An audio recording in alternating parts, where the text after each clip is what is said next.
Rail লাইনের ধারে জলাশয়ে অজ্ঞাত পরিচয় এক ব্যক্তির মৃতদেহ উদ্ধারের ঘটনায় শুক্রবার জোর চাঞ্চল্য ছড়ালো মালদার হরিশ্চন্দ্রপুর থানা এলাকায়। জানা গেছে, এদিন সাত সকালে হরিশ্চন্দ্রপুর থানার নারায়ণপুর এলাকায় শামুখা রেলগেটের পূর্বে রেল লাইনের ধারের এক জলাশয়ে এক ব্যক্তির মৃতদেহ ভাসতে দেখেন স্থানীয়রা। এই খবর চাউর হতেই বহু মানুষ ওই জলাশয়ের ধারে ভিড় জমান। ব্যাপক চাঞ্চল্য তৈরি হয় এলাকায়। স্থানীয়রা জানান, মৃত ব্যক্তি তাদের এলাকার বাসিন্দা নন, ফলে তার নাম পরিচয় সম্পর্কে কিছু জানা যায়নি। কিভাবে তার মৃত্যু হলো সেই ব্যাপারেও তারা ধোঁয়াশার মধ্যে রয়েছেন। আশা করছেন পুলিশি তদন্তে ওই ব্যক্তির নাম পরিচয় ও মৃত্যুর সঠিক কারণ জানা যাবে। আমার বাড়ি তো নারায়ণপুরের শেষ মাথার দিকে, তা আমরা ওখানে দাঁড়িয়ে আছি। কেউ বললো যে ওই মনিতে একটা নাচ ভেসে আছে। তা আমরা এসে দেখতে এলাম।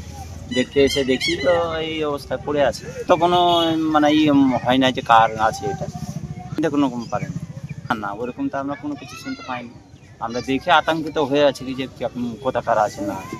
প্রথমত আমরা শুনে আতঙ্কিত যে হয়তো এলাকার আছে নাকি। পুলিশ স্টেশনে দেখলেন আজকে ওনারা আছেন। এখন সকালে আমরা উঠে খবর পেলাম যে এরকম নারায়ণপুর মনিতে একটা বডি ভাসছে। আমরা শুনে প্রথমে আতঙ্কিত, এসে আমরা দেখলাম এবং চেনার চেষ্টা করলাম, কিন্তু আমাদের অপরিচিত, আমরা কেউ চিনতে পারছি না এবং আমরা এটাকে নিয়ে আমরা আতঙ্কের মধ্যে রয়েছি। হ্যাঁ, পুলিশ ইনফরমেশন করেছে, পুলিশ এসছে, ওনারা দেখছেন। এদিকে এই খবর পেয়ে হরিশ্চন্দ্রপুর থানার পুলিশ ঘটনাস্থলে ছুটে যায়। প্রথমে পুলিশ মৃতদেহটি উদ্ধার করে ময়না তদন্তে পাঠায়। পরে মৃত ব্যক্তির পরিচয় ও মৃত্যুর কারণ জানতে তদন্ত শুরু করে বলে জানা গেছে। নিয়ন্ত্রণ হারিয়ে দুর্ঘটনার কবলে পড়ল এক ছোট গাড়ি। অল্পের জন্য প্রাণে রক্ষা পেলেন গাড়ির যাত্রীরা। বৃহস্পতিবার রাতে ঘটনাটি ঘটেছে পুরাতন মালদার শাহাপুর 12 নম্বর জাতীয় সড়কের বাইপাসে। জানা গেছে, এদিন রাত 9টা নাগাদ একটি গাড়ি প্রচণ্ড গতিতে গাজলের দিক থেকে কালিয়াচকের দিকে যাচ্ছিল। গাড়িতে নাকি 2 জন যাত্রী ছিলেন।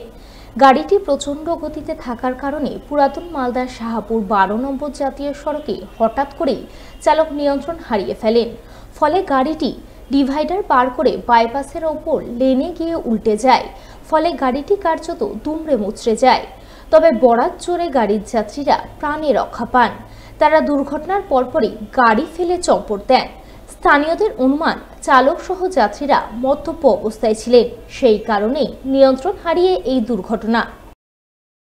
একজন ছেলে এবং একজন ওরা বেরিয়ে গেছে, ওরা সুস্থ আছে, ওদের কিছু হয়নি। ওরা জলের জন্য ওইদিকে গেল, জল নিয়েছিলাম যদিও যখন থেকে চলে গেছে, ওইখানে রেস্ট করেছে, ওরা সুস্থ আছে।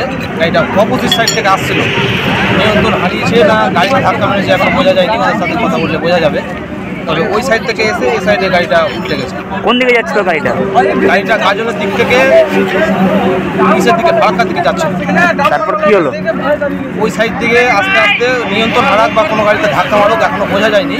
ওই সাইড থেকে এই সাইডে গাড়িটা এসে উল্টে যায়। আমরা দৌড়ে আসি, দেখি একজন ছেলে এবং একজন মেয়ে, ওরা একটু লেগেছে, খুব একটা জখম হয়নি। ওরা ওইখানে রেস্ট করছে।